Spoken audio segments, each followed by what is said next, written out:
पश्चिम बंगाल में बीजेपी कार्यकर्ता की मौत के बाद एक बार फिर हंगामा तेज हो गया है। पूरी खबर 60 सेकंड में।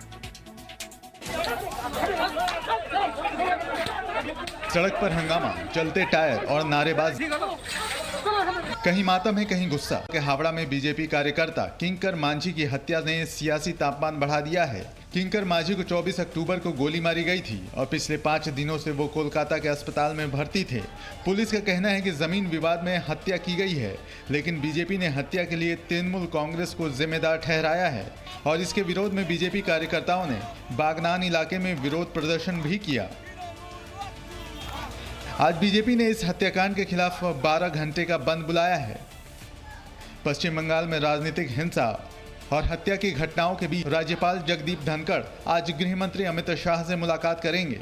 पिछले कुछ महीनों में हुई राजनीतिक हत्याओं के बारे में धनखड़ ने मुखर होकर आवाज उठाई है, जिसके लिए उन्हें ममता बनर्जी सरकार की आलोचना का शिकार होना पड़ा है। हरियाणा के बल्लभगढ़ में हुए निकिता हत्याकांड मामले में एसआईटी की जांच शुरू हो गई। निकिता तोमर की हत्या की जांच कर रही एसआईटी की टीम ने निकिता के परिवार से मुलाकात की। एसआईटी के मुताबिक एफआईआर में कोई तथ्य छूट गया है तो परिवार के पास उसे शामिल कराने का विकल्प है। बीजेपी नेता कृष्णपाल गुर्जर ने भी निकिता के परिवार से मुलाकात की है। हमने उनको आश्वस्त किया है कि अपराधी को जल्दी से जल्दी सजा देने का प्रावधान, जो भी कानूनी कार्रवाई है वो की जाएगी। आरोपी तौसीफ को क्राइम ब्रांच ऑफिस से पुलिस अपने साथ लेकर गई। आरोपी के चाचा जावेद ने कहा कि वो निकिता के परिवार के साथ है।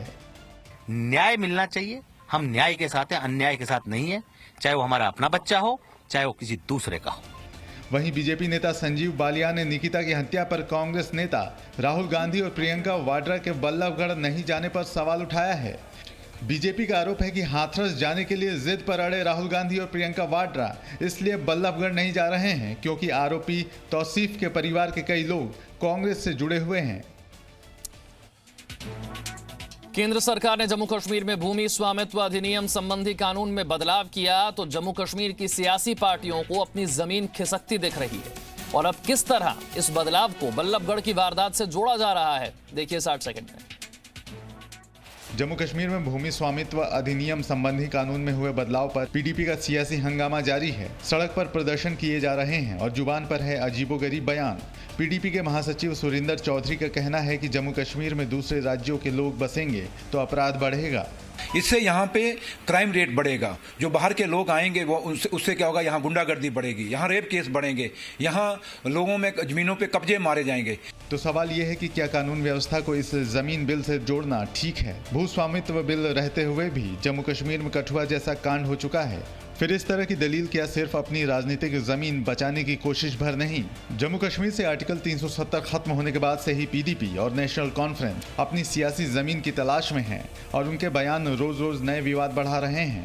महबूबा मुफ्ती के तिरंगा का अपमान करने के खिलाफ पार्टी टूट रही है। अब पीडीपी के एक और नेता रमजान हुसैन ने बीजेपी का दामन थाम लिया है।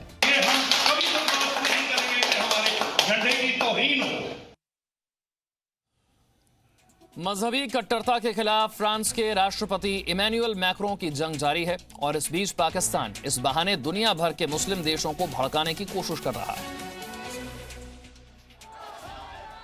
धार्मिक कट्टरता के खिलाफ फ्रांस के राष्ट्रपति इमैनुअल मैक्रों की कार्रवाई से बौखलाए कई मुस्लिम देशों में फ्रांस के खिलाफ लगातार प्रदर्शन हो रहे हैं। सोमालिया की राजधानी मोगादिशु में फ्रांस के राष्ट्रपति मैक्रों के खिलाफ जमकर नारेबाजी की गई है। फ्रांस से उठा विवाद बांग्लादेश भी पहुंच गया है। राजधानी ढाका में इस्लामिक समूह के लोगों ने मिलकर एक मार्च निकाला। इस प्रदर्शन में फ्रांस के उत्पादों का बहिष्कार करने के लिए कहा गया।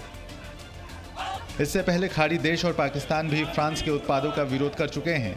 पाकिस्तान में भी लोगों ने फ्रांस के विरोध में नारेबाजी की और अब इमरान खान दुनिया भर के मुस्लिम देशों से इस्लामोफोबिया के खिलाफ एकजुट होने की अपील की है। तो वहीं दूसरी ओर मैक्रो पर हो रहे निजी हमलों को भारत ने गलत बताया है। भारतीय विदेश मंत्रालय ने बयान जारी किया है। अंतर्राष्ट्रीय वाद विवाद के सबसे बुनियादी मानकों के उल्लंघन के मामले में राष्ट्रपति इमैनुअल मैक्रो के खिलाफ अस्वीकार्य भाषा में व्यक्तिगत हमलों की हम निंदा करते हैं। एलएसी पर चीन ने बनाया तनाव बढ़ाया तो अमेरिका भारत के साथ खड़ा हो गया है, लेकिन इस दोस्ती से चीन चिढ़ गया है और दूसरी तरफ एलएसी पर जवानों के शौर्य को रक्षा मंत्री राजनाथ सिंह ने एक बार फिर सलाम किया है। चीन ने अमेरिका की आलोचना करते हुए कहा है कि एलएसी का विवाद भारत और चीन के बीच का द्विपक्षीय मामला है। चीन ने भी कहा है कि अमेरिका इस क्षेत्र में अपनी धाक बढ़ाने की कोशिश कर रहा है। दरअसल भारत और अमेरिका के मजबूत रिश्ते से चीन परेशान है। भारत और अमेरिका की 2+2 वार्ता के दौरान अमेरिका ने चीन की जमकर आलोचना की थी। अमेरिका के विदेश मंत्री माइक पॉम्पियो ने कहा कि चीन की नापाक हरकतों की वजह से एलएसी पर तनाव बढ़ा है। वहीं राजधानी दिल्ली में टॉप कमांडर्स को संबोधित करते हुए रक्षा मंत्री राजनाथ सिंह ने कहा है कि भारतीय सेना ने सुरक्षा के मौजूदा हालात को बड़े ही बेहतरीन तरीके से हैंडल किया है। रक्षा मंत्री ने भरोसा दिलाया कि सेना की ताकत बढ़ाने के लिए जो भी करना पड़े सरकार जरूर करेगी। इस बात की जानकारी रक्षा मंत्री ने ट्वीट करके दी। राजधानी में सेना के टॉप कमांडरों की प्रेस कॉन्फ्रेंस हो रही है जो आज खत्म होगी। इस कॉन्फ्रेंस में चीन के साथ एलएसी और जम्मू कश्मीर के हालात पर चर्चा हो रही है। एलएसी पर चीन के साथ चल रहे तनाव और कश्मीर में राजनीतिक हालात को देखते हुए इस कॉन्फ्रेंस को काफी अहम माना जा रहा है। बिहार के मुंगेर में हुई फायरिंग पर किस तरह राजनीति हो रही है, देखिए 60 सेकंड में। बिहार के मुंगेर में मूर्ति विसर्जन के दौरान हुई फायरिंग पर राजनीति तेज हो गई है। आरजेडी नेता तेजस्वी यादव ने राज्य सरकार को घेरा और पुलिस की कार्रवाई पर सवाल उठाए। हम तो जानना चाहते हैं कि ट्वीट के अलावा सुशील मोदी जी ने क्या किया है और जनरल डायर बनने की अनुमति किसने दी। वहीं बीजेपी ने इस मामले में दोषियों के खिलाफ कड़ी कार्रवाई की मांग की है। अपने सनातन की रक्षा के लिए मुझे अपने लोगों के साथ बर्बरता पूर्वक कार्रवाई हो। मैं सरकार से मांग करता हूं कि इसके लिए एक जांच की कमेटी बने। बिहार के मुंगेर में विसर्जन के दौरान हुई फायरिंग में 17 साल के अनुराग तोमर की मौत हो गई थी और 5 लोग घायल हुए थे। मुंगेर पुलिस के खिलाफ स्थानीय लोगों में काफी गुस्सा है। मुंबई की लाइफलाइन कहे जाने वाली लोकल ट्रेन आम लोगों के लिए कब शुरू होगी, जानिए 60 सेकंड में।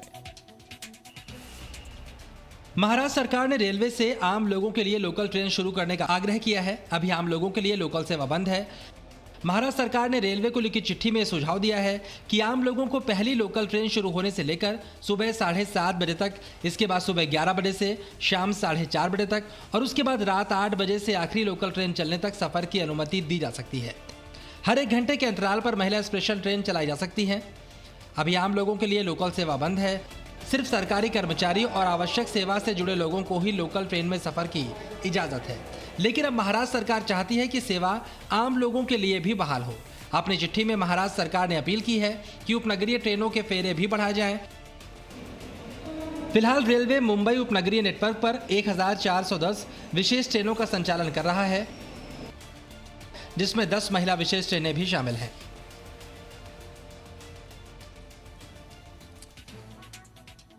और अब जान लेते हैं कि राजधानी दिल्ली समेत देश भर में कोरोना के ताजा आंकड़े क्या हैं। राजधानी दिल्ली में कोरोना संक्रमण के मामले तेजी से बढ़ रहे हैं। दिल्ली में पिछले 24 घंटे में संक्रमण के रिकॉर्ड 5000 से ज्यादा केस सामने आए। संक्रमण की दर 9.37% तक हो गई है। 24 घंटे में 40 मरीजों की मौत हुई है, जबकि इलाज के बाद 4128 लोग ठीक हुए हैं। वहीं देश में कोरोना संक्रमण के मामले 79 लाख से ज्यादा हो गए हैं। कोरोना के नए मामलों में कमी आ रही है और कोरोना से ठीक होने वाले मरीजों की संख्या में रोज सुधार देखने को मिल रहा है। संक्रमण के 43,893 नए केस आए और 508 लोगों की मौत हुई। देश में कोरोना वायरस से अब तक 79,90,322 लोग संक्रमित हुए हैं, जिनमें से 72,59,509 लोग इलाज से ठीक हो चुके हैं। देश में इस वक्त 6,10,803 कोरोना संक्रमितों का इलाज जारी है। कोरोना संक्रमण से अब तक 1,20,010 लोगों की मौत हो चुकी है, जबकि इलाज से ठीक होने वालों की दर यानी रिकवरी रेट 90.85% तक पहुंच गया है। हालांकि सर्दियों के मौसम में कोरोना संकट और गंभीर होने का खतरा जताया जा रहा है। अयोध्या में दमकल कर्मियों और पुलिस वालों ने मिलकर कैसे एक 45 वर्ष की महिला की जान बचाई, देखिए 60 सेकंड में। रात का अंधेरा है और 150 फीट गहरा कुआं है जिसमें अटकी है एक जान। मुश्किल बड़ी है, लेकिन फायर ब्रिगेड की टीम और पुलिस वालों का हौसला कहीं ज्यादा बड़ा है। तस्वीरें अयोध्या से आई हैं, जहां 45 वर्ष की अलका अग्रवाल 150 फीट गहरे कुएं में गिर गई।